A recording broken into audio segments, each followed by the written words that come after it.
Idina wa muallimina wa zawil hukuki alaina ajma'in, wa khususan ila hadrati Syekh Abdul Ghani Yahya wa Syekh Umar Yusuf bisiril Fatihah.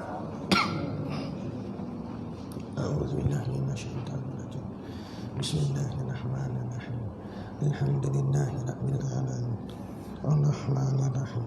Maliki yaumiddin. Iyyaka na'budu wa iyyaka nasta'in. Ihdinas siratal mustaqim. Siratal ladzina an'amta 'alaihim ghairil maghdubi 'alaihim waladdallin. Bismillahirrahmanirrahim. Alhamdulillahi rabbil alamin. Wassalatu wassalamu ala sayyidina wa maulana Muhammadin sayyidil mursalin wa khatamin nabiyyin wa ala alihi wa sahbihi ajma'in. Subhanaka la ilma lana illa ma 'allamtana innaka antal alimul hakim. Rabbi shrah li sadri wa yassir li amri wahlul 'uqdatam min lisani yafqahu qawli. Wala haula wala quwwata illa billahil aliyil azim. Amma ba'. Alhamdulillah, kita sama-sama panjatkan syukur kehadiratillah subhanahu wa ta'ala yang dengan limpah dan kurnianya diizin oleh Allah subhanahu wa ta'ala kepada kita untuk berada di dalam rumah Allah pada pagi ini. Moga-mogalah Allah terima, Allah berkati pengajian kitab kita pada pagi ini dengan diberikan ganjaran pahala yang berlipat kali ganda dan menghapuskan akan dosa-dosa kita yang lalu, dan seterusnya dimatikan kita dalam keadaan yang baik dan akhirnya diletakkan di tempat yang terbaik, yakni syurga, insya-Allah. Amin ya rabbal alamin. Yang saya hormati pengerusi masjid dan seluruh saf kepimpinannya, para imam, para bilal, tok-tok siap yang tak dapat kita nak sebutkan namanya satu persatu, yang amat-amat disanjungi para asatizah, alim-alim ulama, tuan-tuan guru, ustaz ataupun ustazah yang hadir pada pagi ini. Mohonlah ditegur kepada hamba yang fakir dalam bidang ilmu ini, sekiranya apa yang disampaikan dan dikongsikan ada salah dan silapnya. Yang kita kasihi ayah-ayah, ibu-ibu, pemuda-pemudi muslimin dan muslimat yang dirahmati Allah sekalian. Baik, kita sambung muka surat yang ke-20, bahagian tengah. Qala al-muallifu rahimahullahu ta'ala wa nafa'ana wa iyyakum bi ulumihi fid daraini amin ya rabbal alamin. Kata pengarang kitab, makna esa Tuhan pada sifat, iaitu menafikan kam muttasil pada sifat, menafikan bilangan yang berhubung pada sifatnya, iaitu tidak sekali-kali bagi Allah Ta'ala pada satu-satu jenis sifatnya dua sifat seperti dua kudrat, dan menafikan kam munfasil pada sifat, menafikan bilangan-bilangan yang bercerai pada sifat, iaitu tidak ada sifat yang lain menyamai sebagaimana sifat Tuhan. Baik, ini dalam konteks sifat wahdaniyah. Dalam konteks sifat yang keenam, iaitu al-wahdaniyah. Wahdaniyah ni nak menceritakan bahawa Allah itu esa. Maknanya tak ada apa pun yang sama macam Allah. Dari segi zat, sifat dan af'al. Dari segi zat kita dah cerita dah.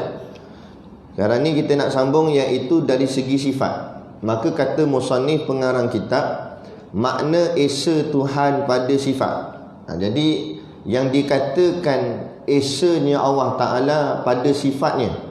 Jadi murad dobik situ, makna sifat yang dikatakan sifat ni sifat ma'ani.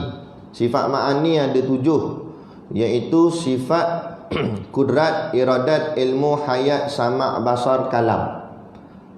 Ringkas Melayunya, iaitu sifat berkuasa, berkehendak, berilmu, sifat hidup, sifat mendengar, melihat dan berkata-kata. Itu yang dimaksudkan dengan sifat di sini. Jadi maknanya makna esa Tuhan pada sifat, iaitu sifat ma'ani, iaitu 7 tadi tu, iaitu menafikan kam muttasil pada sifat. Kam muttasil ni, kam tu maknanya beberapa, muttasil tu maknanya yang berhubung ataupun bersambung. Tak ada sifat Allah itu berhubung-hubung antara satu sama lain. Sifatnya bersambung-sambung. Jadi ataupun dalam kurungan dia kata mudah fahamnya, menafikan bilangan yang berhubung pada sifatnya. Mungkin tak nampak lagi, tak apa, kita baca dulu. Iaitu tidak sekali-kali bagi Allah Ta'ala pada satu-satu jenis sifat. Mana satu jenis sifat, contohnya satu jenis sifat apa? Kudrat. Kudrat je kita ambil sekarang ni. Contohnya sifat kudrat itu memiliki sifatnya 2 sifat, seperti 2 kudrat. Jadi kudrat Allah tu bukannya kudrat Allah ada 2, 3, 4, tak ada. Ada kudrat 1, kudrat 2, kudrat 3, kudrat 4, tak. Tu maksud dia. Bukanlah maksud sifat Allah tu tidak berbilang-bilang, maknanya satu sifat je Allah ada. Dah, sifat banyak kan. Yang paling utama 7 sifat tu. Tapi setiap satu jenis sifat tu tidak berbilang-bilang. Mana kalau sifat kudrat, kudrat je, satu je. Kalau iradat, iradat satu je. Kalau ilmu, satu je ilmu. Kalau samak, satu je samak, dengar. Melihat, melihat satu je. Macam tu. Kenapa tak boleh kata sampai 2, 3? Kerana dengan satu sifat, contoh kudrat kita ambil. Kudrat ni maknanya berkuasa. Berkuasa ni kalau kita nisbahkan pada kita makhluk, maknanya kemampuan ataupun tenaga. Kemampuan kita boleh buat apa? Kita boleh angkat Quran ke, kita boleh angkat meja ke. Okay. Jadi kuasa tu kalau pada Allah Ta'ala satu saja. Kalau kita ni banyak. Kenapa kita banyak, Tuhan satu? Sebab kudrat kita lemah.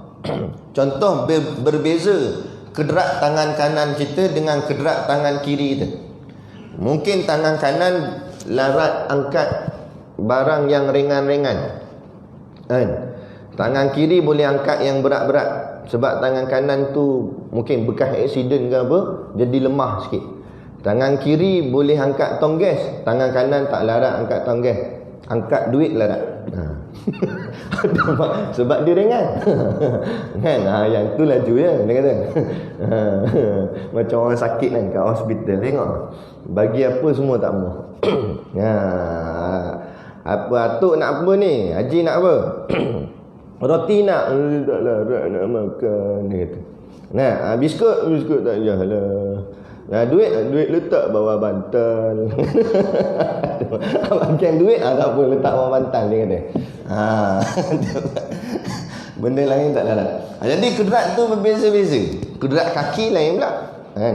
Jadi maknanya itu maksud kudrat kita makhluk berbilang-bilang. Yang ni kudrat satu lain, kudrat dua lain, kudrat tangan, kudrat kaki lain, semua lain-lain. Allah Ta'ala memadai maknanya cukup bagi Allah satu kudrat je. Kerana dengan satu kudrat Allah boleh buat semua. Tidak ada had. Kudrat kita ada had. Macam tu yang saya sebut, tangan kiri ada had, boleh angkat berapa kilo barang dia boleh angkat. Tangan kanan pun berapa kilo barang dia boleh angkat. Kalau gabung dua-dua pun masih lagi ada had. Contoh, kita gabung dah tangan kanan dengan tangan kiri untuk angkat benda. Meja boleh angkat kereta boleh? Tak boleh. Angkat kereta tak larat. Kena gabung pula dengan kudrat orang lain, ramai-ramai. Kereta termasuk longkang, tayar. Main pakat-pakat tolong angkat. Main 5 orang tak boleh lagi. Bos 10 orang tak boleh. 15 orang baru boleh angkat. Kan? Boleh angkat. Itu pun 15 orang angkat daripada tayar duduk dalam, bawa keluar je. Tapi kalau bos kat 30 orang boleh angkat sampai hantar rumah. Maknanya kata lagi banyak baru ada dia punya kekuatan. Maknanya gabung kudrat 1, kudrat 2, kudrat 3, kudrat 4 baru ada kekuatan. Sebab ada kelemahan. Kudrat Allah memadai esanya Allah dengan satu kudrat. Tak payah kata kereta, bumi ni Allah boleh lambung. Tu maksud dia. Allah Maha Kuasa. Allah boleh buat apa saja dengan satu kuasanya sahaja. Jadi Allah tak memerlukan kuasa yang kedua, kuasa yang ketiga, kuasa yang keempat. Memadai dengan kuasanya yang tu boleh buat apa saja. Tu. Tu maksudnya kudrat Allah itu kam muttasil, tidak berhubung-hubung, tidak bersambung kudrat satu dengan kudrat dua. Kudrat kita bersambung-sambung. Ni walaupun nampak simple, jari ni nak boleh gerak bermula dengan urat yang ada kat lengan, kat sini. Dia punya point dia. Lepas tu kadang orang buat aku panca ke apa, dia cocok sini untuk sini. Kan? Ada anak buah saya, anak murid, dia main lompat-lompat macam mana. Entah dalam kelas itulah, bila ustaz tak ada, dia pun melompat. Ada ustaz tak melompat. Kan? Jadi melompat-lompat, kaki tu tersepak cermin nakor tu. Pecah cermin tu, cocok kot kaki. Putus dua urat kaki. Kan? Bila putus dua urat kaki ni, rupanya dengan urat itulah jari tu boleh gerak. Bila putus tu, jari tak boleh gerak. Jadi maknanya kudrat jari boleh bergerak ni berhubung-hubung. Hubung ke urat, hubung ke sini, hubung ke sini. Mana satu benda je jam, benda ni boleh tak boleh bergerak. Macam orang stroke lah. Yang jam ni bukan anggota badan sebenarnya. Yang jamnya di otak dia. Bila otak dia jam, satu separuh badan boleh, orang cakap apa, tak boleh berfungsi dengan sempurna. Sebab apa? Sebab kita punya ni jenis berhubung-hubung. Adapun Allah Ta'ala tak berhubung-hubung. Tak ada Allah bila kena macam ni, Allah tak boleh buat macam ni. Tak ada. Jadi tak ada begitu. Itu maksud dia. Tidak, contoh, iaitu tidak sekali-kali bagi Allah Ta'ala pada satu-satu jenis sifatnya dua sifat seperti dua kudrat, dan menafikan kam munfasil. Mutasil tadi selesai dah, kan? Gitu selesai dah. Sekarang kita pergi yang kedua pula, namanya kam munfasil. Masih lagi dalam bab sifat, mengesakan Allah pada sifat, tapi sifat yang kedua ni kam beberapa, munfasil yang berpisah. Munfasil itu maknanya berpisah atau bercerai tanggal. Munfasil pada sifat menafikan bilangan-bilangan yang bercerai ia pada sifat. Maksudnya sini ada sifat Allah, ada yang lain pula macam sifat Allah juga, sebiji. Contoh, Allah ada sifat dia tadilah kudrat, iradat, ilmu, hayat, sama', basar, kalam. Tiba-tiba pada kita pula ataupun makhluk ke siapa-siapa ada sifat macam sifat Allah. Dia pun ada kudrat, ada iradat, ada ilmu, ada hayat, ada sama', ada kalam, ada basar. Dia sama macam Allah. Tak, tolak, mustahil. Akal tak boleh terima. Kita boleh dipanggil majaz, majazi akli. Majaz ni maknanya pinjam-pinjam cakap saja. Kita kata kita ada kedrat, orang bahasa kita panggil lah, tak ada kedrat aku nak buat kerja tu, kan? Kedrat tu bahasa je. Tapi kudrat sungguh macam Allah, tak. Allah boleh buat apa saja, kita boleh buat apa saja, tak boleh. Apa kita buat terhad, kan? Sehebat mana pun, siapa-siapa pun tetap terhad. Tak ada siapa pun yang lebih, melainkan Allah semata-mata. Iradat Allah, makna iradat tu berkehendak. Kita boleh lah kata kita kehendak, aku nak tu lah, aku nak makan lah, aku nak ni lah. Tapi kita boleh tentukan apa yang kita nak? Tak boleh. Kita cuma nak je, kan? Kalau ikut nak, kita nak jadi Perdana Menteri, betul tak? Nampak? Tapi kita boleh tentu. Tak payah kata kita, orang yang kita nak tentu tu pun tak jadi-jadi, kan? Sebab apa? Sebab yang tentu siapa? Allah. Allah berkehendak, dengan kehendak Allah boleh menentu. Kehendak kita cakap saja, tentu tak boleh. Tu maksud dia, kan? Jadi tak ada siapa pun yang memiliki sifat macam sifat Allah. Tak ada siapa. Cuma pinjam-pinjam cakap saja boleh. Macam kita kata Allah mendengar, kita pun mendengar. Allah melihat, kita pun melihat. Tu pinjam-pinjam cakap ni orang cakap. Dari segi bahasa tu nampak sama, mendengar dan melihat. Tapi sama ke mendengar kita dengan mendengar Allah? Tak sama. Mendengar Allah tak ada batas. Sehingga kan mendengar Allah tanpa suara pun Allah boleh dengar. Kita dalam suara kadang-kadang tak dengar. Hang dengar tak aku cakap tak? Ada? Tak dengar. Padahal kuat dah tu suara. Kadang-kadang dalam kuliah pun tak dengar. Mula-mula dengar. Kudrat. Tak ada kedrat dah dia. Tak ada, tahu-tahu senyap. Buka-buka tinggal telur masin je kat luar. Tak ada. Orang pun pakat balik lah. Kan? Itu kata. Tu makna. Allah dengar, Allah melihat, kita melihat juga, tapi melihat batas. Depan je, belakang tak nampak. Kan? Depan ni je, belakang dinding tu tak nampak dah.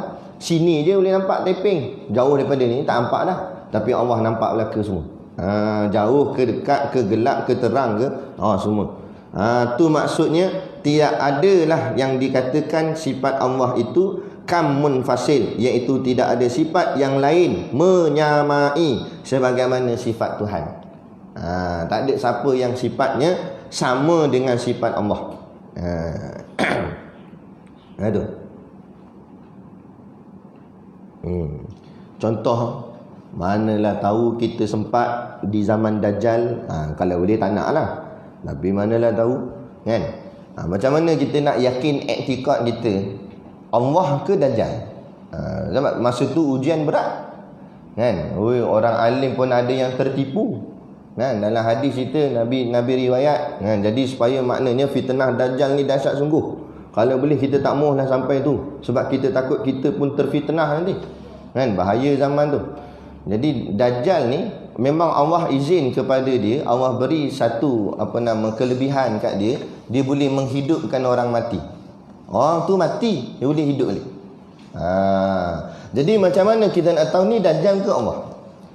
Nampak? Menghidupkan orang mati, nak Dajjal boleh buat. Tapi orang cakap apa, mengadakan sesuatu atau meniadakan sesuatu, tak ada seekor makhluk pun boleh buat, melainkan semata-mata Allah. Benda tak ada, Allah boleh bagi ada. Benda ada, Allah boleh bagi hilang terus. Tanpa mati ke apa, hilang terus, Allah boleh buat. Tapi makhluk tak boleh buat macam tu. Sehebat mana pun David Blaine ke David Copperfield ke apa, David sekali pun, mana pakar magic macam mana pun, dia tak boleh menghilangkan. Dia cuma boleh sembunyikan ataupun dia alih tempat. Alih tempat boleh. Macam orang buat magic kan, dia tunjuk jam kat tangan, dia pun tiup-tiup, tengok jam keluar kat poket belakang pula. Tu alih. Alih boleh, hilang terus tak boleh. Itu yang bila berlaku kepada Nabi Musa AS lawan dengan ahli sihir Fir'aun 40 orang. Nabi Musa baling tongkat, dia pun baling tongkat jadi ular. Ular Nabi Musa makan semua ular dia pun. Kemudian ular Nabi Musa jadi balik tongkat, tapi mereka tak jadi balik tongkat. Situ mereka kata ni salah, teori sihir salah ni. Sebab kalau ikut sihir, kalau ikut magic, apa yang kita baling dia akan jadi asal balik. Maknanya kayu tongkat baling jadi ular, ular akan jadi tongkat balik. Tapi masalahnya ular mereka tak jadi tongkat balik, ular mereka hilang terus. Ular Nabi Musa makan semua, hilang terus. Pergi mana? Mereka kata ni bukan sihir, tapi ini kuasa yang lebih hebat daripada sihir. Inilah namanya kuasa Tuhan. Sebab itulah ahli sihir itu semua akhirnya masuk Islam, beriman dengan Nabi Musa dan Allah Ta'ala, kan? Sebab apa? Sebab dia nampak ini satu bentuk yang bukan boleh buat main-main. Macam corona ni, asal dulu tak ada, tapi Allah boleh buat bagi ada. Mana datang tak tahu, kan? Dan Allah boleh buat hilang terus je corona tu. Tak ada apa dah. Tu. Itu corona. Hilang corona, tak tahulah apa pula datang. Koroni ke apa. Koroni nama dah. Itu macam-macam. Baik. Jadi itu makna dia, sifat Allah Ta'ala takkan ada sama dengan sifat yang lain-lain. Makhluk ni tak ada. Jadi apa natijah ataupun hasil daripada kita mengaji tentang sifat ni dulu? Yang ni dululah, kan? Pertama, kita kena faham sifat kita lemah sebab kita memerlukan, contoh kudrat tadi, kita memerlukan kudrat gabungan orang lain, campur orang lain, baru boleh kita buat kerja. Maksudnya kita tak boleh buat kerja seorang-seorang kita. Kita tak boleh hidup lone ranger, tak boleh hidup seorang-seorang. Jangan sombong lah, jangan kata tak payah, aku seorang-seorang pun boleh buat tengok. Tak payah jauh lah, masjid ni sudah lah. Dia kata hampau semua tak datang sudah, biar aku jaga masjid ni seorang-seorang. Jaga semua tengok. Dia pengusi, dia tu imam, dia tu bilal, dia makmum, semua dia. Nampak? Dia bendahari semua dia. Boleh tak? Tak boleh, kan? Tak boleh, kita tak akan boleh. Tak payah kata bahagian hidup, mati dah tak boleh. Dah mati, kita seorang-seorang nak masuk dalam kubur boleh? Macam mana nak buat? Boleh? Jatuh hasut tu. Tak boleh. Kena ada orang angkat, tolong mandi, tolong ni. Maknanya dari situ Allah nak tunjuk kamu tu lemah. Bila lemah, jangan sombong. Kamu duduk atas jadi kerajaan, jadi pemerintah. Kamu kena ingat, kamu boleh atas tu kerana ada orang bawah. Tak kira lah baik kerajaan, baik pejabat, baik kilang, mana-manalah. Dia jadi bos, jadi manager, jadi toke kerana ada orang bawah, ada kerja bawah. Cuba kalau tak ada kerja bawah, dia toke kilang. Oh, cakap dia sombong. Kalau pakat-pakat semua pekerja kilang berhenti, siapa nak buat mesin tu? Bos sendiri nak buat, CEO turun padang buat. Macam mana mesin ni jam, kerja dah tak ada. Macam mana nak buat? Kamu buat sendiri lah. Tak boleh. Sebab tu jangan sombong. Kita orang cakap apa, memberi arahan tegas itu lain. Itu amanah kerja, tegas dengan beretika. Tapi jangan sampai dalam hati melekat sombong. Sebab kamu tak boleh buat melainkan ada orang lain. Kerana kamu tu lemah. Kerana kudrat kamu memerlukan kudrat orang lain sama. Adapun Allah layak bersifat sombong. Sebab apa? Allah tak perlukan siapa-siapa. Termasuk kita, para malaikat, semua sekali Allah tak perlukan. Madai Allah sahaja pun Allah boleh buat semua benda. Sebab Allah Maha Kuasa. Jadi Allah cipta kita kerana Allah nak tunjuk kehebatan dia pada kita. Supaya kamu lihat aku, betapa kuasanya aku dan betapa lemah dan dhaifnya kamu. Tu tujuan. Kan? Tu maksud wa ma khalaqtul jinna wal insa illa liya'budun. Taklah aku jadikan manusia dan jin melainkan untuk mereka menyembah kepadaku. Maksud sembah tunduk. Maksud tunduk iaitu mengaku kelemahan diri, merendah diri dan mengangkat akan kehebatan Allah. Sebab tu bila kita sujud, apa yang kita baca dalam sujud? Subhana, perkataan pertama. Maknanya mengangkat Allah. Kepala ditunduk, Allah diangkat. Mana merendahkan diri, meninggikan Allah. Tu. Itu tujuan ubudiyah, tujuan perhambaan, kehambaan kita. Tapi hari ni manusia jadi terbalik. Dia pula dia rasa dia hebat, Allah pula tak hebat. Sebab apa? Sebab dia nampak diri dia hebat. Kan? Itu kita menyeru macam Syekh Nuruddin ada sebut. Wahai pihak kerajaan KKM dan MKN sekalian semualah yang seangkatan dengannya. Kan? Mana kata janganlah kamu hanya berusaha memberi saranan dalam bentuk kesihatan dan zahir semata-mata. Maknanya minta rakyat jaga jarak, minta rakyat pakai pelitup muka, tetapi tidak menyarankan rakyat untuk bertaubat kepada Allah, menguatkan hubungan dengan Tuhan, termasuk pihak kerajaan sendiri. Ni dalam duk COVID ABP. Aduh. Mula dah ni. Tak baca kitab lagi ah. Nampak? Ada nyagik pula. Ada.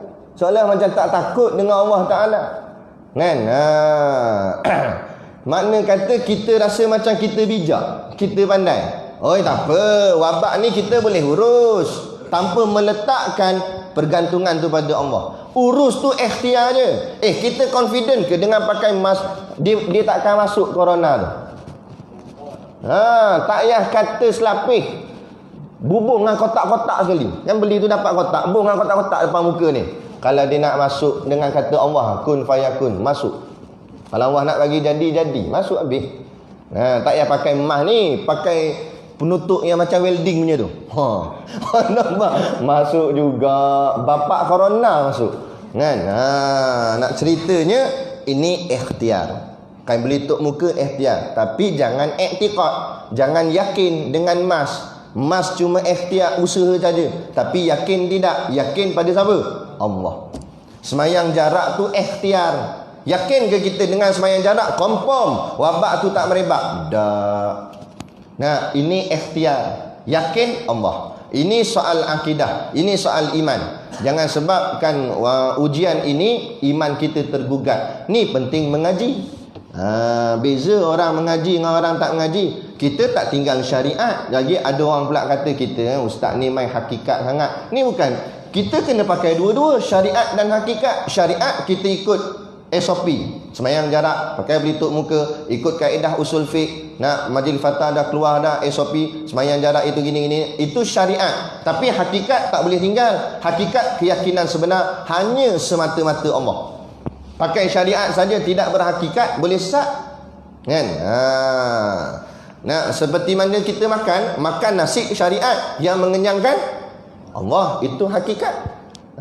Tak boleh kita kata mengenyangkan nasi, rosaklah akidah kita. Kan? Jadi kena faham syariat dan hakikat. Jangan sampai salah satu daripadanya hilang macam tu. Hakikat saja tanpa syariat pun tak boleh enggak.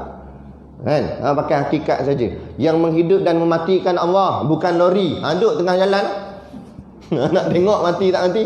Kan? Menggelepar bawah lori baru kata mati. Baru nak mati situ. Kan? Jadi kena faham. Kan? Syariat pun pakai, hakikat pun pakai. Dia begitu. Dan esa Allah Ta'ala dari segi kam munfasil ni, maknanya tak ada siapa yang bersifat dengan sifat Allah. Itu natijahnya, walhasilnya untuk kita faham, supaya kita nampak kita ni takkan sama dengan Tuhan. Bila takkan sama, makna kita rendah, Tuhan hebat. Jadi janganlah meletakkan keagungan makhluk seperti keagungan Allah. Mu nak puji orang ke, puji makhluk ke, puji siapa-siapa ke, jangan sampai puji itu lebih daripada Allah atau setaraf Allah. Tak boleh. Allah lah segala-galanya. Biar orang kata sampai kita taksub, memang kita taksub dengan Tuhan. Kita taksub dengan Allah Ta'ala, kerana Allah sahaja yang paling sempurna. Allah tak ada cacat celanya, Allah tak ada kurangnya. Lain daripada Allah, semua ada kurang. Jadi tak ada masalah. Kan? Kita sikit-sikit Allah, sikit-sikit Allah. Sebab tu yang berbahas tentang sebut nama Allah. Ada orang kata zikir Allah, Allah, Allah tu tak ada faedah. Ke mana tak ada faedah ni? Tu nama Allah kan, Ismu Zat. Kalau kita zikir yang masih lagi ada bunyi sifat di belakang ni, contoh Allahu Akbar. Akbar tu sifat bagi Allah, maknanya Allah Maha Besar. Kan? Subhanallah tu pun masih lagi sifat, dipanggil ismul sifat, nama sifat. Tapi kalau Allah saja, itu ismul zat. Orang yang bertarikat ni, orang berzikir ni, dia mula-mula peringkat rendah, dia ambil semua sekali.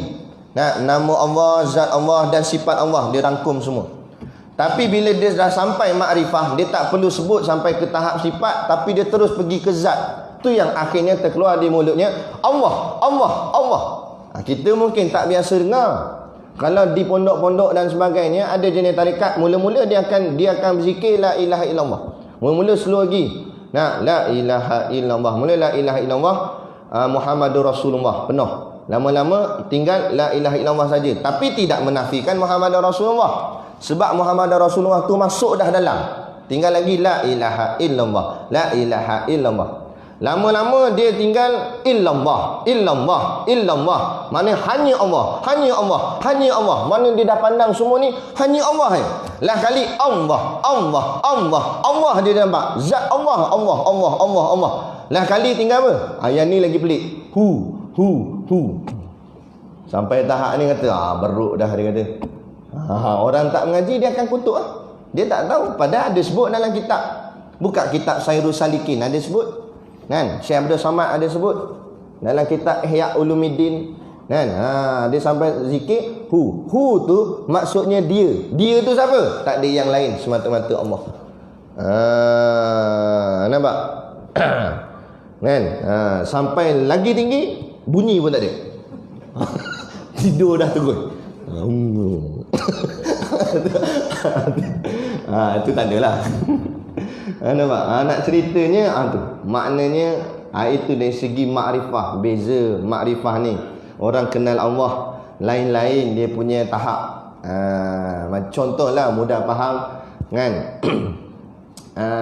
Tuan-tuan kenal saya sebagai Ustaz Syakir, pembaca kitab Risalatul Tauhid di Masjid Lama Taiping. Itu informasi yang tuan-tuan tahu. Tapi berbeza dengan makrifah anak murid saya pada saya. Dia kenal saya lebih daripada tu lagi dia kenal. Dia kata bukan setakat pengajar Risalatul Tauhid, dia baca kitab lain juga. Dan dia bukan hanya mengajar di Masjid Lama Taiping, dan banyak lagi masjid dan surau dan sekolah pondok tok guru sendiri pun dia ada ajar. Dia kenal tahapnya tu pula. Tapi dia tak kenal lagi. Kenal bini kita pula. Bini kita lagi kenal. Dia kata dia bukan sakat mengajar, dekat rumah pun dia mengajar juga bini dia. Contoh bukan nak kata bagus. Jadi dia tahu. Dia tahu sampai bukan sakat benda yang baiknya, benda kurang pun dia tahu. Dia apa masalah kita, sebab dia lebih kenal, rapat dengan kita duk. Ada lagi pula kenal. Siapa kenal? Mak kita yang kandung kita. Dia tahu kita sihat ke sakit, dia tahu kita ni sedih ke suka ke. Kadang-kadang duduk jauh, mak kita telefon. Nah, kenapa ni? Ada sedih ke? Macam mana mak tahu? Kan? Mak baca status, kata dia. Rupanya zaman status. Tulis status burung berkicauan, nampak sedih lah tu. Kan? Jadi makna kata lagi rapat tu lagi kenal. Dan yang paling kenal kita tak lain tak bukan Allah lah, sebab dia yang cipta kita. Jadi hubungan kita dengan Allah pun macam tu juga. Siapa yang rapat sikit-sikit dengan Allah, dia kenal sikit-sikit je. Kalau dia rapat sungguh dengan Allah Ta'ala, ubudiyah dia, amal ibadat dia kuat, dia kenal sungguh Allah Ta'ala. Itulah orang yang kenal tu dipanggil, gelaran mereka Arif Billah. Arif Billah ni tok-tok wali lah. Mereka kenal sungguh Allah Ta'ala. Kenal tu bukan dengan kenal biasa-biasa, dengan jalan yakin. Sikit pun tak takut. Saya tengok tok guru saya lah, tok guru Siddiq Noh, tok guru kita semua. Kan? Dia kalau bab agama, bab perjuangan, bab umat apa semua, memang dia kadang-kadang berkerut dahi, mikir gitu macam mana nak selesaikan masalah umat ini. Tapi kalau cerita bab ekonomi, tak pernah berkerut dahi. Sekolah tak ada duit ke apa ke, dia tak ada kerut dahi, dia steady je. Kan? Sekali tu duit sekolah dah nak habis, bahagian tahfiz lah, sebab saya jaga bahagian tahfiz, kewangan tahfiz. Jadi duit sekolah nak habis dah. Tinggal sikit berapa-berapa tu je. Kita nak ada standby backup juga, takut apa-apa hal jadi, masalah-masalah emergency ke apa jadi, pergilah mengadu kat tok guru. Tok guru nak keluar pergi kuliah dah, dia naik highlight dah. Ketuk tingkap cemen, tok guru pun tingkap, awak dak ni tok guru, duit sekolah dah nak habis dah ni. Kan? Tok guru tak ada kata apa, dia cuma tepuk bahu. Dia kata tak apa, satgi ada. Satgi ada, dia tutup tingkap naik. Ingatkan satgi ada tu dia ulur lah berapa 3-400 jadilah. Dan dia tutup tingkap jalan. Kita satgi ada kok mana? Nampak pening, jalan tu tunduk je, macam mana? Kok mana nak datang Tiba-tiba belum nak sempat masuk dalam bilik pondok tu, ada satu vel fire putih masuk dalam kawasan sekolah. Siapa pula datang ni? Pergilah siapa apa semua sambut. Kata gini, saya nak jumpa Ustaz Siddiq. Tok guru baru keluar dia kata. Saya dari Kuala Lumpur ni, saya selalu ikut kuliah dia. Saya nak pergi ke Penang, jadi singgah kejap nak tengok pondok dia macam mana. Tak apalah, saya pun nak cepat, ustaz pun tak ada, saya kirim ni je lah, sampun dia bagi. Ni bahagian sekolah lah, buatlah nak belanja apa kat sekolah ni. Baik-baik, terima kasih tuan. Kita balik-balik, masuk dalam bilik, kita pun buka tengok 10K dia bagi. Tu guru tepuk tadi tu satgi ada. Tahu tak? Maknanya mereka makrifah, mereka yakin dah buat sekolah agama, takkan Allah tak bantu. Ini kadang-kadang jaga masjid pun tak yakin bab ni. Sebab apa? Dia jaga masjid tapi dia tak memahami ilmu kadang-kadang. Bukan masjid ni lah, masjid lain. Masjid ni okey, dengan tak boleh balik aku ni. Masjid lain. Takut sangat nak guna duit masjid. Dia katakan habis macam mana? La ilaha illallah. Masjid ni sentiasa orang bubuh derma dia. Sekolah ya mungkin kadang-kadang boleh jadi start. Masjid tak pernah start. Masjid tempat yang selalu orang akan datang bila-bila masa pun. Tak akan pernah sunyi masjid. Dah takut apa? Kan? Duk takut-takut orang ambil. Lah kali memang orang ambil lah. Orang ambil dengan tabung-tabung. Nampak? Itu kata. Jadi kita imarahkan, gunakan, jangan takut, kena ada keyakinan pada Allah dalam soal agama. Kita dalam kehidupan ni pun macam tu juga. Duit kita habiskan untuk jalan akhirat, ingat dia akan datang balik. Tapi kalau habis jalan untuk dunia, itu mungkin akan jadi sia-sia. Kan? Masa mengaji pondok lagi lah, masa Tok Guru Siddiq Noh dia masih mengaji pondok dulu, dia cerita, dia kata dia dengan kawan dia, ada seorang kawan dia ni duit kehabisan. Duduk di pondok tapi duit dah habis. Jadi dia tinggal berapa? RM20 duit poket dia. Duduk di pondok tinggal RM20. Dia pun rujuk tok guru dia. Masa tu tok guru dia nama Tok Guru Haji Hitam. Pondok Tanjung Bedil Al-Ustaz Kedah. Dia kata Tok Guru Haji Hitam ni anak murid Tok Kenali. Tok Kenali anak murid Syekh Ahmad bin Muhammad Zain Al-Fatani. Memang hebat-hebat belaka lah tok guru. Jadi Tok Guru Haji Hitam kata dia mengadu kat tu, Tok Guru duit saya nak habis ni, tinggal RM20 je. Macam mana nak duduk pondok kan? Tak ada duit dah ni. Nah, Tok Guru Haji Hitam kata apa? Tak apa, habiskan. Kawan tu duit nak habis, dia suruh habiskan. Ingat selesai masalah ni macam menambah masalah. Habiskan kata dia. Entah pilah beli bihun ke apa dia, entah bagi kawan-kawan makan. RM20 tu habiskan semua. Kan? Oh sudah dia kata. Lepas tu sebelum nak balik tu Tok Haji Hitam dia pesan satu ayat. Ayat tu lah dia Tok Guru Siddiq Nur turunkan kat kami anak-anak murid dia. Dia kata rezeki dunia ni, duit ni macam misai dia kata. Lagi potong lagi tumbuh.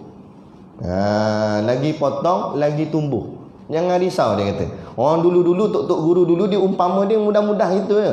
Tapi maknanya mendalam. Akhirnya dia pun belilah RM20 tu, beli bihun apa semua bagi budak-budak pondok makan.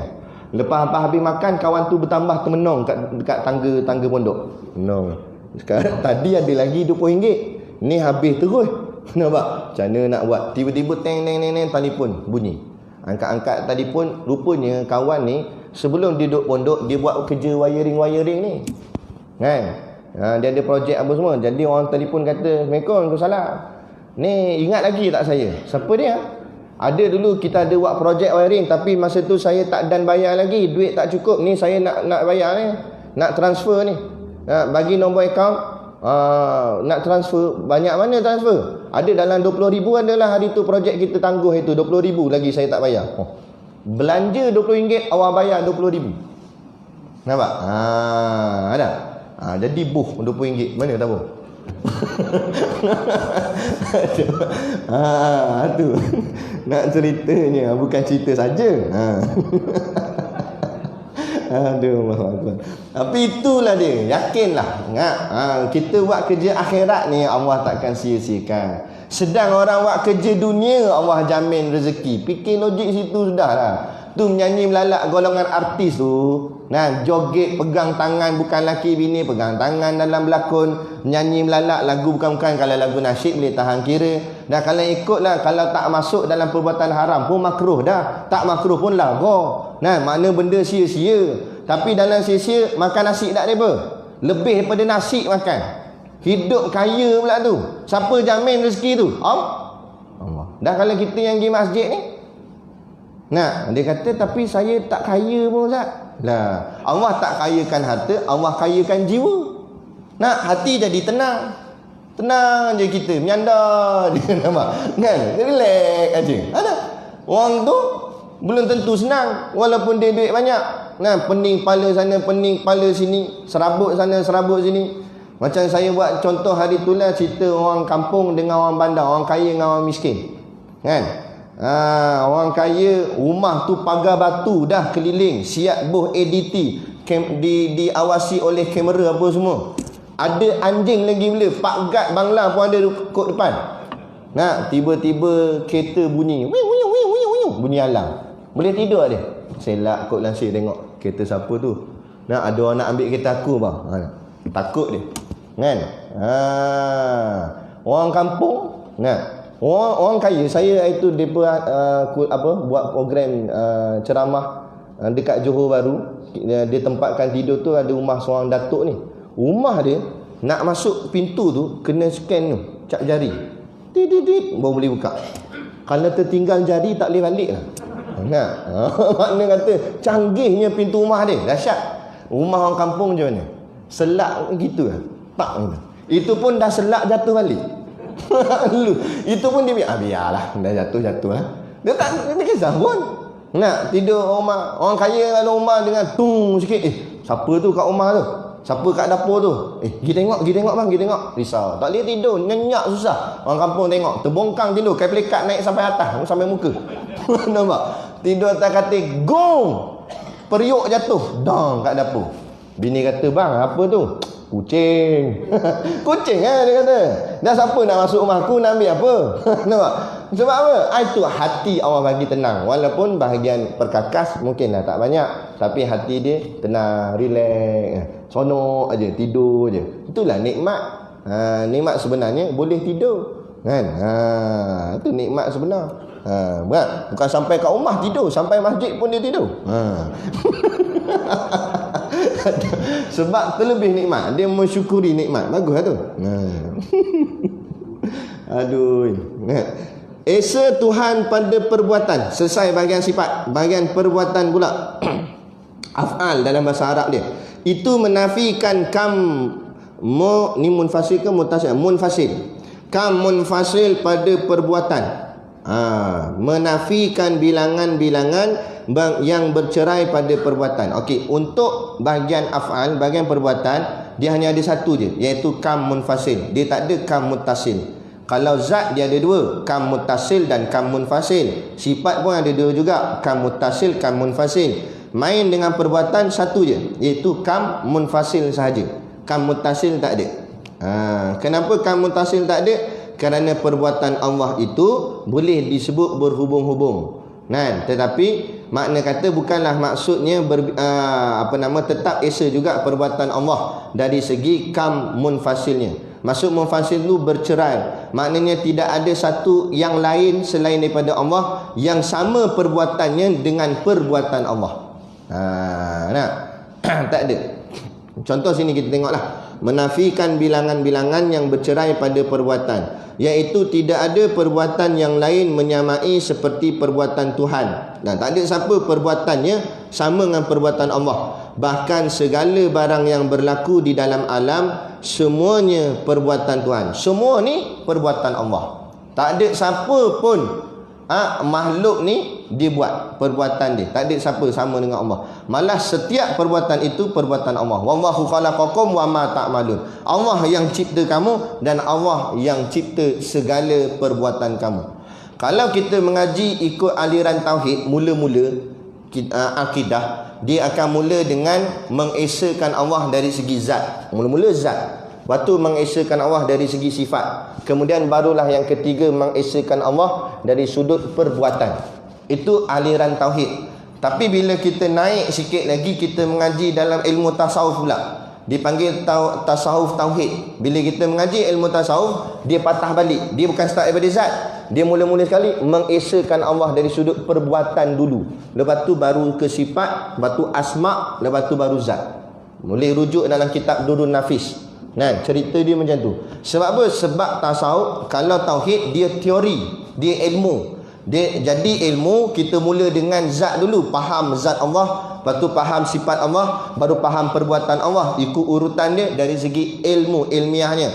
Adapun ilmu tasawuf dia praktikal, amali, nak mengamalkan. Jadi bila bahagian amal, mula daripada bawah dulu, iaitu dari segi perbuatan dulu. Itu yang dipanggil tauhidul af'al. Mula-mula untuk kita nak bawa diri kita dekat kepada Allah, untuk menimbulkan rasa makrifah, kita mengaji dulu ilmu tauhid ni, jalan sifat 20 ni. Kemudian kita pergi ke jalan tasawuf, kita cara nak amalnya, amal dulu kata Tok Guru, pandang semua ni perbuatan Allah. Tu dulu. Itu peringkat bawah dulu. Pandang semua ni perbuatan Allah. Apa berlaku pun perbuatan Allah. Baru dia akan mendidik hati ni jadi tenang. Datang berita gembira ke, berita sedih ke, kita pandang ini semua perbuatan Allah. Baru kita tak ngomel, tak bising, tak petikai.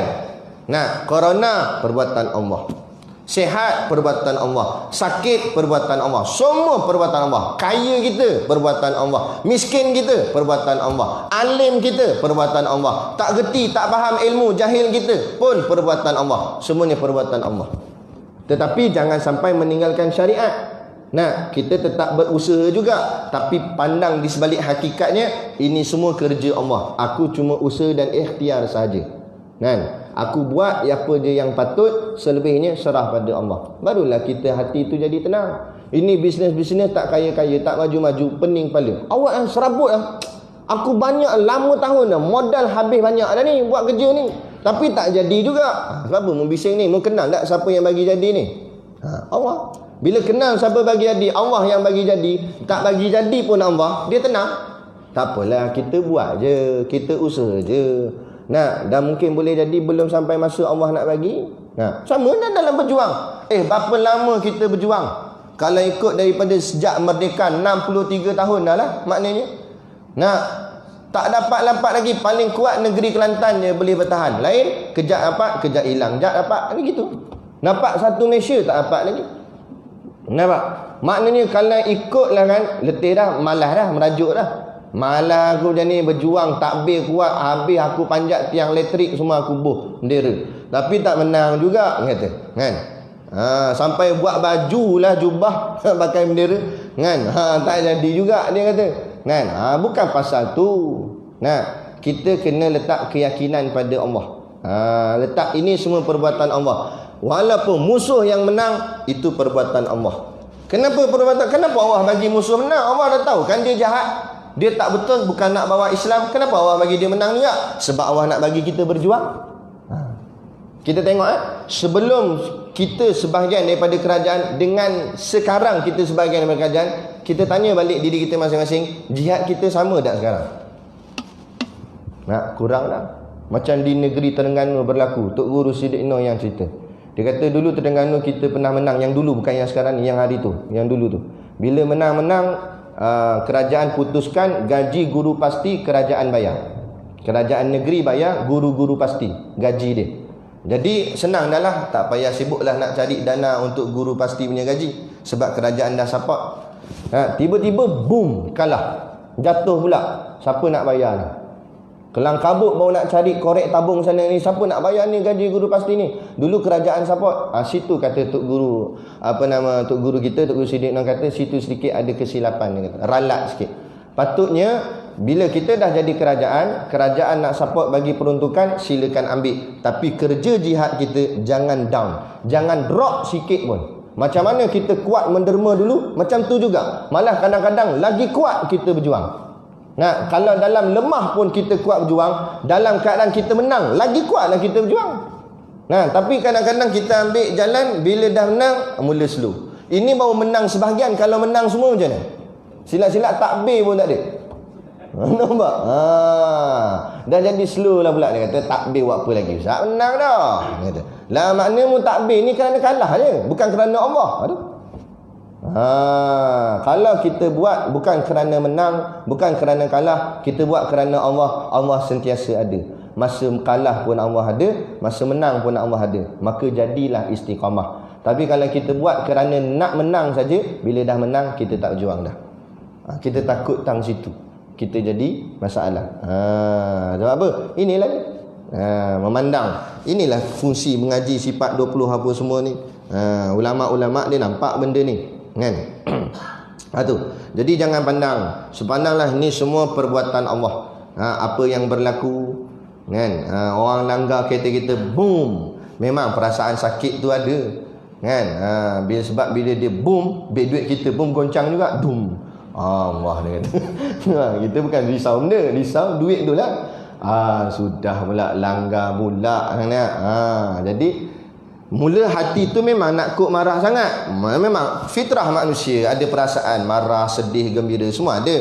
Tapi kita kawalnya dengan iman, dengan ilmu. Kita mengaji dah kan, ini semua perbuatan Allah. Pandanglah, ini dah memang Allah tentu siap dah dia langgar. Nak buat macam mana? Kita tak boleh elak takdir Allah, Allah dah tentu siap, kan? Jadi kalau marah pun tidaklah lebih sangat. Tuan apa ni? Tuan tak nampak ke kereta saya? Kan? Tak apalah tuan, nak macam mana dah, kita kira macam mana ni, gitu je lah. Tapi kalau tak ada ilmu, tak ada iman gini, kan? Dah tak nampak ke? Buta ke apa mata tu? Tak nampak ni? Besar-besar kereta ni pun tak nampak ke? Nampak? Dia punya marah kawan tu, Allah. Dia tak tahu pula kawan tu mungkin tengah serabut kepala, anak sakit kat rumah, kat hospital, tengah pening-pening fikir mana nak cari duit, anak nak operation, tak perasan kereta depan break, boom, terlanggar, kan? Kita pula tengking dia macam tu. Macam mana perasaan dia? Kita tak tahu apa masalah yang dia hadapi. Jadi itu hikmah dia, kan? Jadi kita dengan mengaji, dengan ilmu, bukan setakat mengaji bawa balik kitab gitu je. kitab kat celah ketiak sampai kuning tu panggil kitab kuning. Nampak? Kan? Bukan itu je. Tapi balik tu bawa dan amalkan dalam kehidupan. Ni tujuan mengaji sifat 20. Kenal ini semua perbuatan Allah. Tak apalah, Allah nak bagi jadi dah. Tapi kita buat-buat juga. Jangan pula kata tak apa ni perbuatan Allah, tuan langgar lagi. Tak apa, langgar lagi. Lagi dah. Pum, lagi. Bukan itu tu bengong namanya. Nampak? Nah, maknanya kita ikut syariat juga. Dah macam mana masalah ni, kita kena ganti rugi lah gini. Tak apa. Tapi perasaan dapat dikawal. Marah tak marah sangat, kan? Sedih tak sedih sangat. Macam kematian anak kesayangan, anak comel, anak kecil, itulah salah satu anak kita. Orang lain tak ada dah, tiba-tiba Allah ambil nyawanya dalam keadaan tak dan dia besar. Kita baru nak manja-manja dengan dia, Allah ambil nyawa dia. Macam mana nak terima keadaan? Nah, kalau ikut sedih, kalau ikut ni Allah meraung-raung lah. Tapi kita fikir ini ketentuan Allah, ini kehendak Allah, ini perbuatan Allah. Allah yang nak. Nah, macam mana? Takkan kita nak marah Allah? Nah, kita mengata tak apalah, Allah dah ambil nyawa dia. Mungkin nanti kita jumpa dia di syurga. Tak apalah. Itu. Nah, hari ni dia akan mendidik. Jadi sedih boleh sedih, tapi terkawal sedih. Marah boleh marah, tapi terkawal marah. Mana yang kawal? Ilmu. Tu penting, ilmu. Sebab tu Allah tanya, kul hal yastawil ladina ya'lamuna wal ladina la ya'lamun. Katakanlah wahai Muhammad, sama ke orang mengaji dengan orang tak mengaji? Tak sama. Nampak? Tengok para sahabat. Sifatnya sesama sahabat, sifatnya dengan Nabi lembut selembut-lembutnya, cakapnya dengan nada lembut. Tapi bila berhadapan dengan musuh, keras sekeras-kerasnya. Garang sahabat dalam perang, main pedang tu tak ingat orang dah. Garang sungguh, tegas, keras. Tapi bila sesama sahabat, bila sama-sama kawan-kawan, sama dengan Nabi, lembut dia cakap. Itu sebab dia dikawal marahnya dengan ilmu. Marah bukan membabi buta marah. Marah atas nama Allah dan Rasulullah. Marah atas nama Islam ni. Bukan, tak boleh. Kita nak jenis ni, kita ni jenis hati keras, nak mengamuk saja. Pergi duduk Palestin, ngamuk kat sana. Nampak? Boleh. Sebab marah dibenarkan, tapi pada jalannya. Bukan main hentam orang je. Ada jalan dia, ada cara dia. Dia begitu. Sebab ini semua kita kena kawalnya. Mengaji ni untuk nak kawal diri kita. Tu tujuan mengaji tu. Bila kenal Allah, kenal apa semua, barulah. Lepas tu kalau ikut tasawuf tadi, mula dengan tauhidul af'al, barulah naik kepada bila dia dah boleh kawal, dia nampak semua ni perbuatan Allah, baru naik satu lagi makam, namanya tauhidul sifat. Dia nampak segala yang berlaku ni pula atas sifat Allah. Dia nampak seseorang tu menderma, dia nampak ini sifat pemurah Allah. Allah pemurah, Allah meletakkan pada hati orang ni boleh kongsi harta dia, pemurahnya Allah. Dia nampak sifat pula. Lama-lama dia naik makam, lebih daripada tauhidul sifat, naik tauhidul asma. Dia nampak semua dalam hidup ni tak lari daripada 99 nama Allah. Semua dia nampak nama Allah. Mana Al-Ghafur. Tengok ada orang gaduh-gaduh, tapi orang tu senang memaafkan. Ini sifat pemaaf Allah, Al-Ghafur, yang Allah pinjamkan pada dia. Semua nampak Allah, nama Allah, asma Allah. Last sekali, kalau yang ni pun dia lepas, naik lagi makam, ni paling tinggi, namanya tauhidul zat. Orang tauhidul zat ni, itu selalunya tuk-tuk wali lah. Dia tak nampak dia, tak apa, dia kata Allah gitu ya. Kan? Sebab tu dia tak peduli dah. Dia jasadnya di bumi, tapi hatinya sudah di akhirat. Jenis tuk-tuk wali ni. Sebab tu tuk-tuk wali ni, kalau kita sembang harga minyak naik, dia tak kisah. Kita kata, tuk, harga minyak naik lagi ni, tak apalah, kata. Nak janji Allah ada. Kata Allah ni dia sikit-sikit Allah. Sebab dia tak peduli dah bahagian dunia ni. Kata dunia ni masalah ni, Tok Guru, ni dengan corona apa semua, Allah ada, semua Allah. Gitu. Dia Allah kan. Nah, sebab apa? Sebab dia dalam hati tak ada yang lain. Dunia ni apa semua tak ada, Allah. Tu tauhidul zat. Kita jangan pula kan. Ni minyak naik, Allah. Allah pun Allah, duit tak ada. Kita jangan buat. Kita bukan bahagiannya. Kita bahagian action lah. Pakai jubah janggut, nampak macam tok wali, padahal tok kuali. Tak apa, bahagian tiru-tiru tak apa. Tapi pemahaman tu tak sama. Fikrah dalam tu, hati dia tu lain. Mereka golongan dahsyat, tinggi-tinggi kan. Tu ada seorang sahabat tu, dia pergi tanya Syekh Wan Izzuddin. Syekh, orang panggil dia Syekh Taib. Orang kata dia wali. kan. Orang tanya dia, Syekh, macam mana ni corona ni macam mana? Apa jawab Syekh? Dia kata tak apa, tunggu Imam Mahdi datang selesai semua, dia kata. Dia kata tunggu Imam Mahdi datang selesai semua. Terkejut gitu. Dah dekat sangat ke Imam Mahdi nak muncul ni? Kan? Tak tahulah apa maksud dia. Kan? Tu tok wali tu dia lain. Dia tahu dia nampak apa, macam mana dia nampak, kita tak tahu. Kalau tanya kita, tak apa, tunggu KKM selesai semua.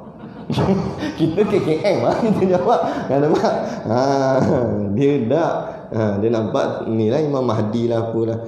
Tu mana, iaitu tidak ada perbuatan yang lain menyamai seperti perbuatan Tuhan, bahkan segala barang yang berlaku di dalam alam semuanya perbuatan Tuhan, sama ada perbuatan itu baik rupanya dan hakikatnya seperti iman dan taat, sama ada perbuatan yang baik seperti iman dan taat, atau jahat rupanya tiada pada hakikatnya seperti kufur dan maksiat. Seperti kufur, maksiat pun semuanya datang daripada Allah, dan sama ada perbuatan dirinya atau perbuatan yang lainnya. Cuma kita nak faham macam mana ni. Kan kita dengar ustaz-ustaz kata yang baik itu datang daripada Allah, yang salah dan kurang itu silap saya sendiri. Itu namanya ayat adab. Dipanggil ayat adab. Adab ni maknanya syariat. Dari segi syariat, kita kata yang baik datang daripada Allah, dan yang kurang, yang silap, kita sendiri silap. Itu syariat. Adapun barang hakikatnya kullu min indillah. Katakanlah wahai Muhammad, setiap semua ni datang daripada Allah. Lepas tu dalam rukun iman yang keenam, bahagian takdir, wabil qadri khairihi wa syarrihi minallahi ta'ala. Semua takdir baik dan takdir jahat datang daripada Allah Subhanahu Wa Ta'ala. Sebab apa? Kalau kita kata baik, yang jahat je kita silap buat, yang baik semuanya Allah dari segi hakikat. Kalau kita pegang gitu, maknanya kita pun boleh buat satu benda yang Allah tak boleh nak kawal kita. Dah, Allah yang kawal kita. Jadi bila Allah kawal kita, semua ni Allah buatlah. Baik kita ke jahat kita ke, siapa lagi kalau bukan Allah buat? Jadi sama juga, syaitan tu jahat, siapa buat? Allah. Allah yang buat syaitan tu jahat. Lepas tu dia tanya, dah kenapa Allah buat syaitan jahat? Tahu, tanyalah Allah sendiri. Dah sukati Allah, hak dia Tuhan. Dia nak buat ni baik ke, ni jahat ke, ni macam mana, ni tertonggeng ke, ni apa ke, itu hak Allah. Macam kita beli ikan, sukati kita lah ikan tu kita nak buat apa. Kita beli 3 ekor. Seekor kita buat masak kicap, seekor buat masak pedas, seekor lagi buat panggang ke atas api. Sukati kita lah. Ikan tak boleh komplain. Asal saya kena bakar, dia kata. Kenapa tak buat masak kicap macam ikan tu, dia kata. Ikan yang masak kicap lah kata, asal saya masak kicap hitam, bagilah masak merah. Dia tak boleh komplain. Kalau ikan komplain, kita nak macam ni, kau hajam ni ikan aku dah beli kelepang gitu. Nampak? Kita beli dia, hak kita, sukati kita lah. Tokeng kedai tak boleh kata apa. Kita ambil plastik, ya, tokeng pun bungkus letak atas penimbang tu. Okey, sekilo cukup. Okey, diikat, okey, plastik, kita pun bayar duit. Dapat je plastik tu, kita dah bayar duit, dah jadi milik kita pun baling gitu, zoom gitu. Tepat masuk dalam tong sampah. Kata tokeng ikan, awak pergi buang, sukati aku ikan aku. Jawab macam tu kat dia. Betul lah, ikan dia kan, sukati lah, dia nak buat macam mana. Tapi jangan buat macam tu. Nak ceritanya ni, maknanya kuasa mutlak di sisi Allah. Allah nak buat syaitan jahat ke, malaikat baik ke, manusia ni baik ke, manusia ni jahat ke, kita pulang pada Allah. Jadi bila kita nampak benda ni, apa dia, kita hari ni taklah baik sangat, tapi kategori baiklah juga, boleh duduk di masjid dan sebagainya, maka alhamdulillah, nasib baik hari ni Allah pilih kita jadi baik. Kalau Allah pilih kita jadi jahat, macam kalau Allah pilih kita yang kat tengah tu, bukan yang ujung-ujung tu, okey, yang tengah ni. Dan kalau Allah pilih kita duduk situ, macam tak naya kita. Lepas tu sangka pula masih lagi betul je agama tu. Ni mujur. Awal lahir kita wek, tengok ayah kita kain kopiah, mak kita kain tudung. Alhamdulillah, azal dengan kanan, kamat dengan kiri. Tapi ada luar sana lahir ni wek, ayam mama ye. Macam. Nampak? Kita tengok ayah 3 lay atas dahi hamba semua. Bukan boleh ubah Allah. Tu Allah pilih. Bukan kita minta, ada kita minta. Kita minta masa hidup dah ni baru berdoa. Dalam masa alam roh ada doa. Minta Allah tolonglah lahirkan orang beriman. Tak. Tapi Allah dalam ramai-ramai manusia, Allah pilih nama kita. Muhammad Syakir bin Nasoha, aku pilih kamu menjadi hamba aku yang beriman. Allah. Tapi kita tak jaga pula iman tu. Jahat tak jahat kita? Jadi kalau Allah masukkan dalam neraka, layak ke tak layak? Layaklah. Orang dah bagi peluang tapi sia-siakan peluang. Macam tu lah. Jadi dengan mengaji baru kita faham, baru kita rasa syukur. Tu dia. Kan? Dia ada, saya cari tempat berhenti ni, mana berhenti tak berhenti ni. Jadi, perbuatan yang lain dan semuanya dan perbuatan Tuhan, tiada sekali-kali hamba apa tu? Saya punya koyak dah. Mempunyai. Dan Tuhan tiada sekali-kali hamba mempunyai perbuatan pada hakikatnya. Dan ingat, makhluk pada hakikatnya tak ada perbuatan langsung, melainkan semua perbuatan kita adalah perbuatan Allah. Tapi itu dari segi hakikat, bukan syariat. Syariat kita berusaha dan berikhtiar, berniaga apa semua. Tapi kena pandang hakikatnya yang buat semua ni Allah. Jadi ada usaha dan ada ikhtiar. Usaha dan ikhtiar tetap kena ada. Yang tiada memberi bekas.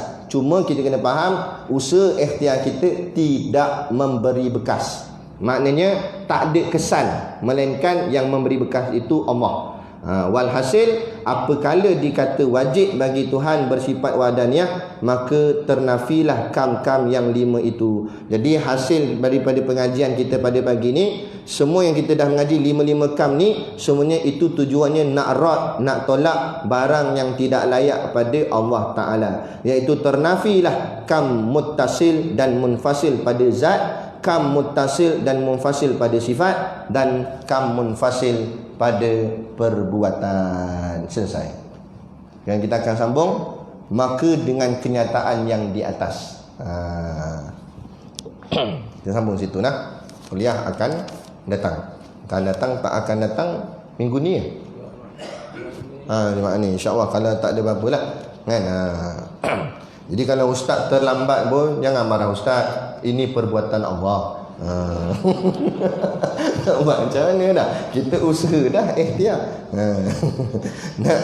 Okay? Itu tujuan mengaji.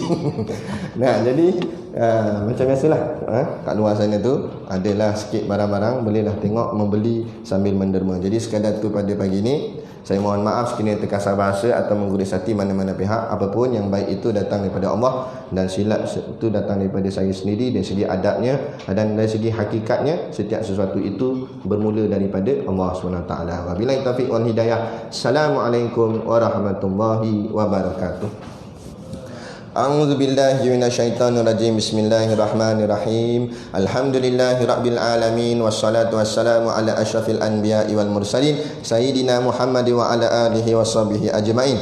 Allahumma taqabbal minna salatana wa du'aana innaka antas samiul alim wa tub alaina innaka antat tawwabur rahim. Allahumma ja'al dinana dinan nabi Muhammadin sallallahu alaihi wasallam, wa islamana islamal muslimin, wa imanana imanal mu'minin, wa salatana salatal khashiin, wa a'malana a'malas salihin, wa niyyatana niyatal mukhlisin, wa dhunubana ya Allah dhunubal mustaghfirin, wa hayatana hayatal ulama, wa mautana bi mautis syuhada, wa adkhilnal jannata ma'al anbiya'i alaihimus salatu wassalam. Rabbana atina fid dunya hasanah wa fil akhirati hasanah wa qina azabannar, wa qina azabannar, wa qina azabannar. Wa sallallahu ala khairi khalqihi sayyidina Muhammad wa ala alihi wa sahbihi wasallam. Subhana rabbika rabbil izzati amma yasifun, salamun alal mursalin, walhamdulillahi rabbil alamin. Amin ya rabbal alamin. Taqabbalallahu minna wa minkum. Takbir. Allah.